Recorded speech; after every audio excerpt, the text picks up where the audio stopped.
Hi అండి అందరికీ. అందరూ ఎలా ఉన్నారు?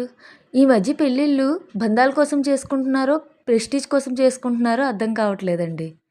పెళ్ళిళ్ళు బంధాల కంటే వేసుకున్న నగలు, కట్టుకున్న చీరలు, వచ్చిన వాళ్ళలో హుందాలు, వచ్చిన వాళ్ళకి ఎన్ని ఎకరాలుంది, ఎంతుంది అనేది చూస్తున్నారు.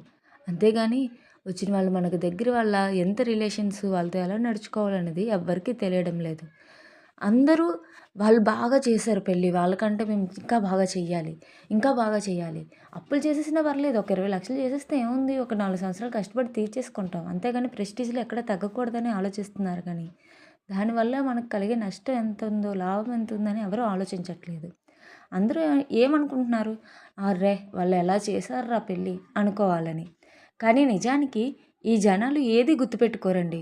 మహా అయితే మీ పెళ్లి ఒకరోజు గుర్తుపెట్టుకుంటారు. లేదా వారం, లేదా నెల, అంతకంటే ఎక్కువైతే సంవత్సరం. మీకంటే గొప్పగా ఇంకొకరు పెళ్లి చేస్తే మీ పెళ్ళిని వెంటనే మర్చిపోతారు. అలా మర్చిపోయే జనాల కోసమా మీరు ఇంత డబ్బులు పెట్టి, ఇంత ప్రెస్టీజ్‌గా అప్పులు చేసి, ఇల్లు కుళ్ళైపోయి మరీ పెళ్ళిళ్ళు చేసుకోవడం.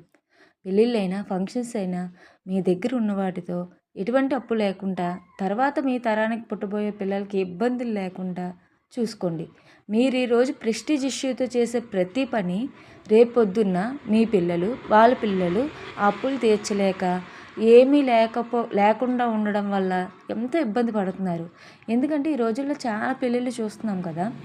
ఏదో పొలం అమ్మేసో ముందైతే అప్పులు చేసేస్తారు. ఒక 20,00,000, 30,00,000 అప్పులు చేసేసి చాలా ప్రెస్టీజ్‌గా ఊర్లో గొప్పగా పెళ్లి చేసేసుకుంటున్నారు. కానీ ఆ తర్వాత ఆ 20,00,000, 30,00,000కు వడ్డీలు, ఆ పై వడ్డీలు కట్టలేక ఉన్న పొలాలు అమ్మేయడం, ఇల్లులు అమ్మేయడం, లోన్స్ పెట్టేయడం, ఇలా చేయడం వల్ల తర్వాత వాళ్ళ పిల్లలకి ఏమీ ఉండట్లేదు. నేను ఇలాంటి సిట్యుయేషన్స్ 2, 3 చూసాను కాబట్టి ఇంత క్లియర్‌గా చెప్పగలుగుతున్నాను. సో, దయచేసి ఏ విషయంలోనూ ప్రెస్టీజ్‌కి వెళ్ళకండి. మీ అర్హత అన్ని విషయాల్లో మీ దగ్గర అసలు ఏముంది? మీరేం చేయగలరు?